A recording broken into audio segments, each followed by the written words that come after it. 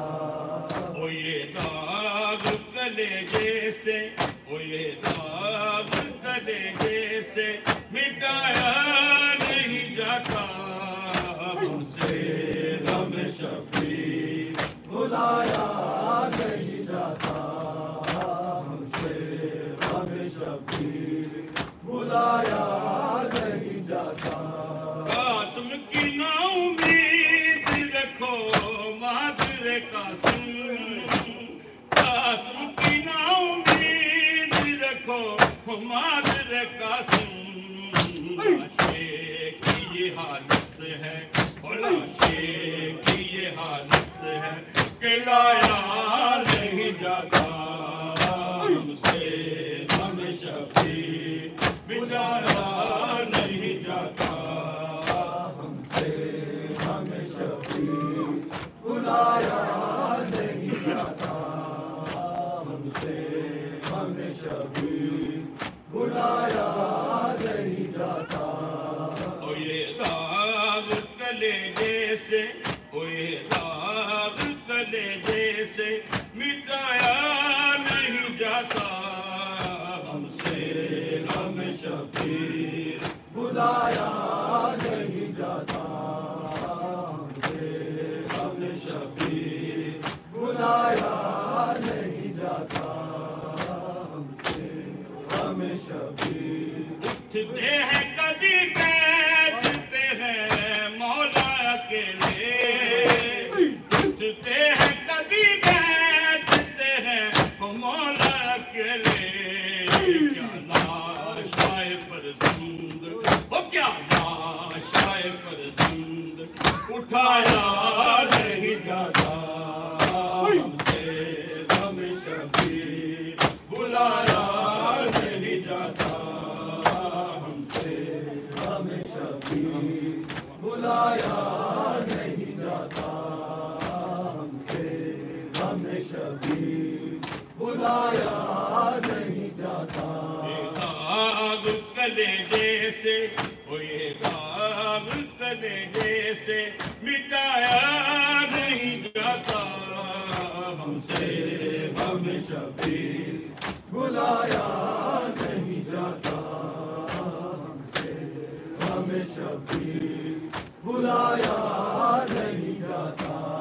اے لاشائیں ایک بین پہ بجھی پیاس کی ہچکی، اے لاشائیں ایک بین پہ بجھی پیاس کی ہچکی، فاطمہ صغرا کا، فاطمہ صغرا کا سنایا نہیں جاتا، ہم سے غم شبیر بلایا نہیں جاتا، ہم سے غم شبیر بلایا نہیں جاتا، ہم سے غم شبیر بلایا نہیں جاتا۔ مولا حق امام یا حسن یا حسین، مولا حق امام یا حسن یا حسین، مولا حق امام یا حسن یا حسین، مولا حق امام یا حسن یا حسین، مولا حق امام یا حسن یا حسین، شبیر کی وہ لاڈلی، شبیر کی وہ لاڈلی، شبیر کی وہ لاڈلی، شبیر کی وہ لاڈلی، سینے پہ جو شاہ کے پلی، سینے پہ جو شاہ کے پلی، جس کی ابا بن میں جلی، جس کی ابا بن میں جلی، منہ پر تماچوں کے نشان، امام یا حسن یا حسین مولا حق امام یا حسن یا حسین یا حسین یا حسین یا حسین وہ اصغر بے شیر تھا وہ اصغر بے شیر تھا اور حرملا کا تیر تھا اور حرملا کا تیر تھا پیاسا گلا کیوں کرکٹا پیاسا گلا کیوں کرکٹا لرزی زمین اور آسمان مولا حق امام یا حسن یا حسین مولا حق امام یا حسن یا حسین یا حسین یا حسین یا حسین وہ باوفا عباس تھا وہ باوفا عباس تھا دکھیوں کی جو ایک آس تھا دکھیوں کی جو ایک آس تھا پانی لیا پر نہ پیا پانی لیا پر نہ پیا پیاسی رہی سیدانیاں مولا حق امام یا حسن یا حسین